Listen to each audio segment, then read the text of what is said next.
Bonjour et bienvenue à Finance 360 avec Alex Demers. Aujourd'hui, nous sommes mardi le 7 février 2023 et nous sommes rendus à l'épisode 142 du podcast. Aujourd'hui, je vais couvrir principalement trois sujets. Premièrement, je veux revenir sur les données économiques vis-à-vis le marché du travail aux États-Unis, donc les données qui ont sorti vendredi passé. Ensuite, il y a les résultats financiers de Meta Platforms qui ont été très bien reçus de la part des investisseurs. Donc, je veux revenir là-dessus. Et pour finir, je veux répondre à la question, en fait, pourquoi j'ai investi seulement dans des entreprises de type large cap, c'est-à-dire des compagnies avec une large capitalisation boursière. Donc, dans l'épisode, je vais expliquer premièrement c'est quoi un market cap, puis c'est quoi les implications que cela a vis-à-vis vos investissements. Donc, je vais commencer tout de suite avec les données qui sont sorties vendredi passé. Comme je l'ai dit, c'était par rapport au marché du travail aux États-Unis. Donc, premièrement, on a pu voir une forte augmentation du côté de la création d'emplois. On parle de 517 000 nouveaux emplois non agricoles, et ça, c'était pour le mois de janvier. Et ce qui est important de comprendre, c'est que les économistes, eux autres, s'attendaient à 188 000 nouveaux emplois. Donc, c'est clairement au-dessus des projections. Et deuxièmement, l'autre donnée importante, c'est le taux de chômage. Donc, aux États-Unis, le consensus était une légère hausse de 0,1%, mais finalement, le taux de chômage il a encore diminué. Donc, ça, c'était aux États-Unis. Il est rendu actuellement à seulement 3,4%. Juste pour vous dire, la dernière fois qu'il a descendu aussi bas que ça, c'était en 1969. Donc, présentement, beaucoup de nouveaux emplois créés au mois de janvier et un taux de chômage qui est vraiment à un creux record. Et ça, les investisseurs n'aiment pas ça parce que ça signifie que le marché du travail est encore en surchauffe et ça pourrait inciter la Fed à augmenter le taux directeur au-delà de 5%. Parce que pour le moment, le marché du travail aux États-Unis, il continue d'être résilient et de résister aux augmentations des taux d'intérêt. Donc, c'est sûr que la Fed n'est pas pressée de faire un pivot au niveau de sa politique monétaire.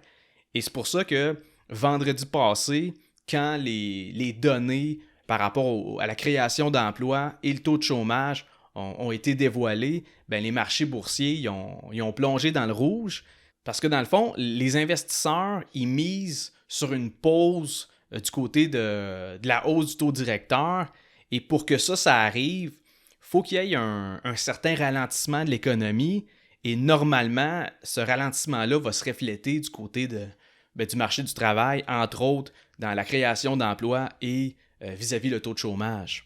Et là, contrairement à la normale, les bonnes nouvelles économiques sont perçues comme des mauvaises nouvelles pour les marchés boursiers. Et à l'inverse, quand les données sont moins bonnes, bien là, les investisseurs sont plus excités parce qu'ils espèrent que la Fed fasse finalement le pivot, puis qu'il arrête d'augmenter les taux d'intérêt, puis que potentiellement, il recommence l'assouplissement quantitatif. Donc, c'est pour ça que présentement, c'est un peu contre-intuitif dans le sens que quand il y a des bonnes nouvelles qui sortent, souvent les marchés vont être dans le rouge. Et à l'inverse, quand on voit des données qui affichent un ralentissement économique ou qui nous enlignent vers une récession, bien, les marchés, finalement, ils tombent dans le vert parce que pour eux autres, ça signifie que la politique monétaire plus restrictive de la Fed arrive à sa fin. Sinon, la semaine passée, c'était les résultats financiers des Big Tech, donc Amazon, Apple, Google, Meta, les résultats financiers sont sortis et je ne sais pas si vous avez remarqué, mais ça a été très bon pour Meta Platforms. Malgré que les revenus de Meta ont baissé par rapport à l'année passée, bien, les investisseurs ont quand même été agréablement surpris par les earnings et surtout par les annonces de la compagnie. Entre autres, Meta a parlé d'un rachat d'actions assez important. Donc ça, c'est ce qu'on appelle un buyback. Et ça, grosso modo, c'est quand une entreprise rachète ses propres actions dans le but de réduire le nombre d'actions en circulation. Et ça, ce que ça fait, premièrement, c'est que chaque actionnaire a une plus grosse part dans la business parce qu'on vient de réduire le nombre d'actions en circulation. Fait que si tu en avais 10 sur 10 000, puis que là, tu en as 10 sur 9 000, ben nécessairement, tu as une plus grosse part du gâteau. Et deuxièmement, le bénéfice par action va augmenter parce que, logiquement, si on divise les bénéfices de l'entreprise par le nombre d'actions en circulation pour obtenir le bénéfice par action, ce qu'on appelle le BPA ou le Earnings per Share en anglais, ça fait en sorte que nécessairement, si on diminue le nombre d'actions en circulation, le bénéfice par action augmente et ça, c'est une donnée importante par rapport à la valorisation de l'entreprise. Bref, le buyback, le rachat d'actions, c'est une belle stratégie pour utiliser l'argent de la compagnie pour racheter les actions quand le prix de l'action est justement sous-évalué. À ce moment-là, c'est un bon deal pour l'entreprise et ça crée de la valeur pour les actionnaires. Et l'autre annonce importante de la part de Meta, c'est qu'ils ont dit en fait que 2023 serait une année d'efficacité, autrement dit, qu'ils allaient faire d'autres coupures au niveau de leurs dépenses. Et ça, c'est en plus de la suppression de 11 000 postes qui a été faite au mois de novembre. Donc tout ça, évidemment, c'est dans le but d'augmenter la profitabilité de l'entreprise parce que dernièrement, le PDG s'est fait un petit peu challenger vis-à-vis tous les investissements qu'il a mis dans le metaverse. Présentement, comme je vous dis, ça coûte des millions, voire des milliards, puis il n'y a pas encore de retour sur investissement. Donc, c'est sûr que les investisseurs, ils ont bien apprécié de voir que Meta allait finalement faire des coupures importantes du côté de ses frais d'exploitation, de ses coûts. Et de cette manière-là, évidemment, plus l'entreprise est profitable, mieux c'est pour les actionnaires. Donc, suite aux résultats financiers et à ces annonces-là, le lendemain, le prix des actions de Meta a monté de plus de 23%. Et ça, évidemment, c'est en une seule journée. Et là, depuis les earnings, l'action est passée de 150 $ à 190 $. Donc, c'est sûr que c'est une très belle remontée pour Meta. Et je vous rappelle que Meta Platform fait partie de mon portefeuille à long terme. Donc, c'est sûr que de mon côté, je suis très satisfait de ça. Et là, il reste à voir si Meta va réellement réussir à augmenter sa profitabilité en 2023.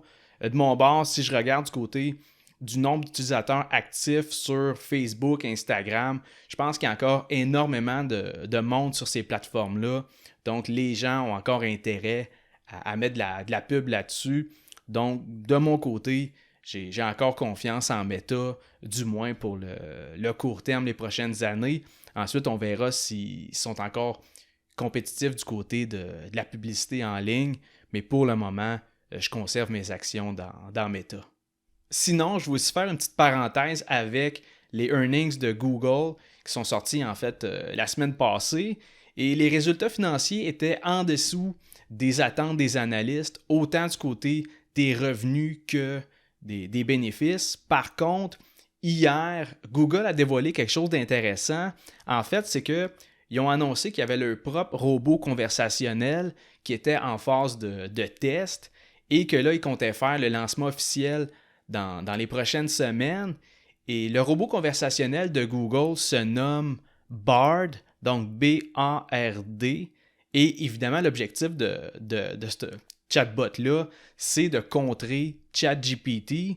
On sait déjà que Microsoft compte implanter ChatGPT dans son cloud puis dans tous ses différents produits. Ils veulent également l'implanter dans le moteur de recherche qui s'appelle Bing. Donc, logiquement, ils deviennent un peu le compétiteur direct du moteur de recherche de Google. La principale différence entre Bard et ChatGPT, c'est que ChatGPT, de son côté, lui, il puise dans une base de données pour trouver ses réponses. Donc, il n'y a pas accès à Internet. Tandis que Bard, lui, au fait, il va justement aller chercher des informations sur Internet pour fournir ses réponses. Et là, à noter que ça fait un certain temps que Google travaille là-dessus. Ça n'a pas sorti du jour au lendemain parce qu'ils ont vu ChatGPT. Ça fait un certain nombre d'années qu'ils travaillent déjà sur ce type de projet-là. Bard, lui d'ailleurs, il est basé sur un programme informatique qui s'appelle Lambda. Et je ne sais pas si vous êtes au courant, on avait déjà entendu parler l'été passé, je pense que c'était en juin ou juillet 2022. Et je vous rappelle qu'un ingénieur de chez Google avait été renvoyé parce que lui disait que l'intelligence artificielle était rendue comme consciente puis qu'elle avait des émotions. Et l'intelligence artificielle en question, c'était Lambda. Donc, c'est le même programme qui est utilisé pour le robot conversationnel Bard.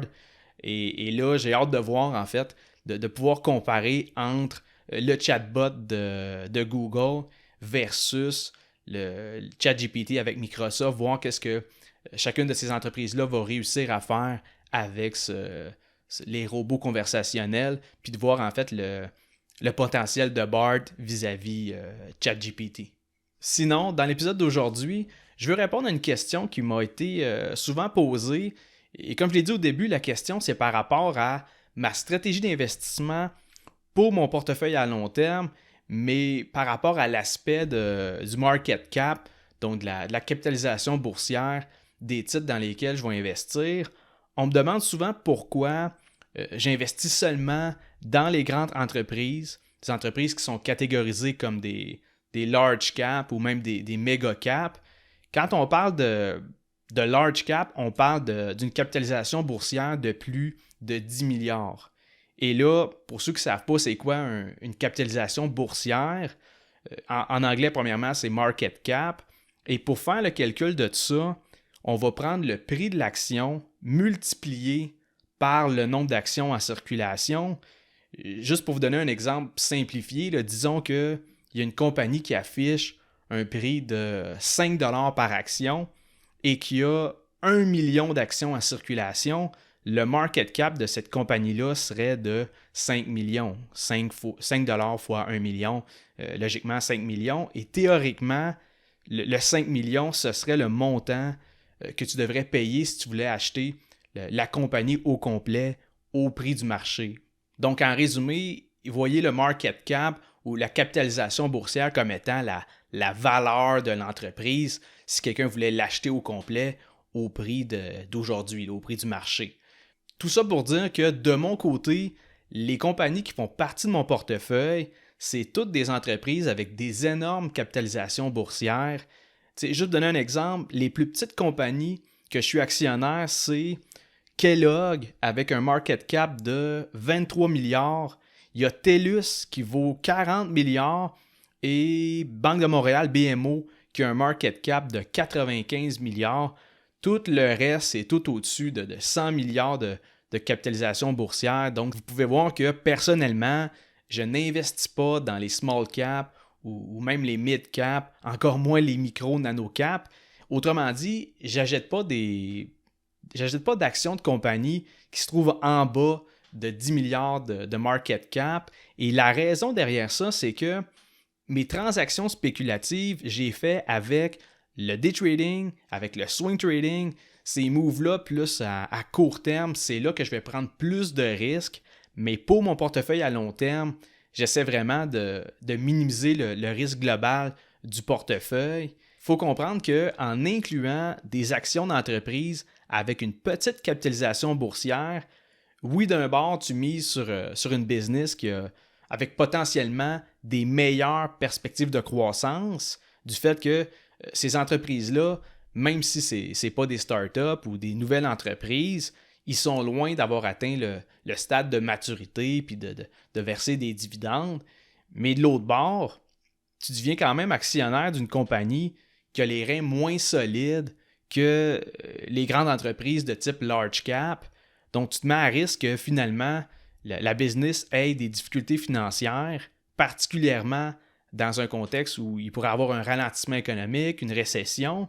Et l'autre chose, c'est que oui, ils sont plus petites, donc techniquement, il y a plus de jeux pour aller chercher de la croissance, dans le sens que doubler son market cap quand tu es à 2 milliards de market cap puis passer à 4 milliards, c'est pas mal plus réalisable que pour une entreprise comme Microsoft qui a un market cap de plus de 1 trillion. Doubler ça, il va falloir qu'il en fasse des moves pour être en mesure de doubler sa valeur. Par contre, ça ne veut pas dire que, vu qu'il y a un potentiel de croissance, que la croissance va nécessairement se concrétiser. Si on regarde les données, depuis plus de 10 ans, l'indice SP500, qui est un indice à large cap, bien, il a surperformé l'indice Russell 2000. Donc, le Russell 2000, c'est un indice qui regroupe 2000 entreprises de type small cap. Et là, c'est sûr que pour moi, si je regarde ça, prendre plus de risques, subir plus de volatilité et finalement ne pas obtenir de rendement excédentaire, c'est sûr que ça ne m'intéresse pas vraiment. Par contre, il faut savoir que oui, il y a eu des périodes où les small caps ils ont obtenu de meilleures performances que les large caps. Par exemple, si on regarde, ça a été le cas de 1979 à 1983, puis ensuite de ça, de 1994 à 1999. Donc, durant ces années-là, l'indice Russell 2000 a battu les rendements du SP500. Règle générale, les plus petites capitalisations ils ont tendance à surperformer durant les périodes de boom économique, mais à l'inverse, ils ont plus de difficultés que les large caps à survivre dans un bear market ou durant un ralentissement de l'économie.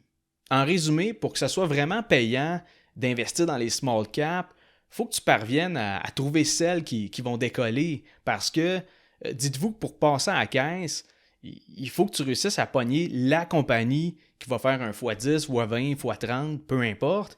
Et encore une fois, c'est de réussir à la trouver parmi une panoplie d'entreprises qui vont peut-être finir par avoir un moins bon rendement que si tu aurais investi dans une grosse entreprise solide comme Microsoft ou Apple. Et en plus de ça, tu t'exposes aussi à des entreprises qui ont pas mal plus de chances de faire faillite que des entreprises avec une capitalisation boursière dans les centaines de milliards de dollars. Fait que c'est sûr que, tant qu'à moi, c'est un risque supplémentaire d'investir là-dedans. Il faut que tu fasses énormément de recherches plus approfondies parce qu'ils ne sont pas autant couverts par les analystes. Comme je vous dis, moi, personnellement, c'est pas mon approche pour mon portefeuille à long terme. Mais encore là, ça ne veut pas dire que c'est pas une bonne stratégie pour autant.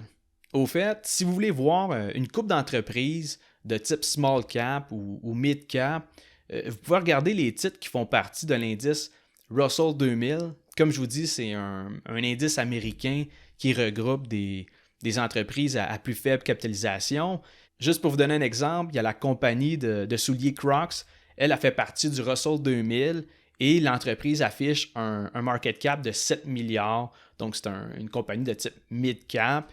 Et sinon, si vous voulez investir dans ce type d'entreprise-là, c'est-à-dire des small cap, mid cap, sans les sélectionner une par une, là, sans faire du stock picking, vous pouvez aussi acheter des parts d'un FNB qui va reproduire le rendement de l'indice Russell 2000. Et ça, dans le fond, en faisant ça, vous n'avez pas besoin de les sélectionner spécifiquement et vous allez avoir une exposition à 2000 compagnies US dans la catégorie small cap. Autrement, si on regarde sur les marchés canadiens, il y a les actions qui sont cotées sur le TSX Venture. Donc ça, c'est des entreprises émergentes. Elles autres, c'est vraiment des petites compagnies. Là. C'est des nano-caps. En d'autres mots, la moyenne de la capitalisation boursière sur le TSX Venture, ça se trouve autour de 30 millions. Donc, vous pouvez comprendre que c'est vraiment des entreprises en démarrage. Ce n'est pas des entreprises qui ont énormément d'historique et qui sont loin dans leur cycle de vie. Moi, je l'ai déjà dit, ce n'est pas mon type d'investissement. Ce n'est pas des titres qui m'intéressent. Mais pour ceux qui veulent investir là-dedans, le TSX Venture, ça vous permet d'avoir une exposition à des entreprises, des compagnies minières juniors ou des entreprises dans le secteur de l'énergie, le pétrolier ou gaz naturel. Et ces compagnies-là, évidemment, sont encore en phase d'exploration. Donc, je le répète, c'est un type d'investissement très spéculatif, mais ça peut vous permettre également d'avoir des rendements impressionnants là, qui sortent de la normale si, évidemment, tu réussis à trouver la bonne compagnie. Et je le répète, pour moi, réussir à dégager des gros rendements en misant sur des nano-caps, ben, c'est vraiment de trouver l'aiguille dans une botte de foin. Là. Si tu réussis à faire ça, tant mieux. Mais tant qu'à moi, il y a beaucoup de monde qui vont essayer cette avenue-là. puis finalement, ils ne sortiront pas avec des gros profits. Ils auraient dû juste opter pour l'investissement dans des large caps, des entreprises solides, avec des états financiers qui démontrent justement la santé financière de la business, qui sont déjà établis, qui versent des dividendes, etc. Donc, pour moi, l'investissement à long terme dans mon portefeuille, ça se fait exclusivement dans des entreprises avec une large capitalisation boursière, donc ce qu'on appelle des large caps. Donc, j'espère que ça vous a un peu éclairé vis-à-vis la notion de market cap, donc la capitalisation boursière. Par contre, il faut comprendre que mon approche pour mon propre portefeuille d'investissement à long terme, ça me regarde dans le sens que de votre côté, il n'y a rien de mal non plus à mettre un 5-10% de votre portefeuille dans des titres un peu plus spéculatifs. Si vous voulez avoir un exposure au small cap, de mon côté, je ne le fais pas, mais c'est pas nécessairement une mauvaise stratégie non plus. Donc, je vous remercie pour votre écoute. Je vous souhaite bon succès dans vos investissements et on se revoit la semaine prochaine pour un autre épisode de Finance 360.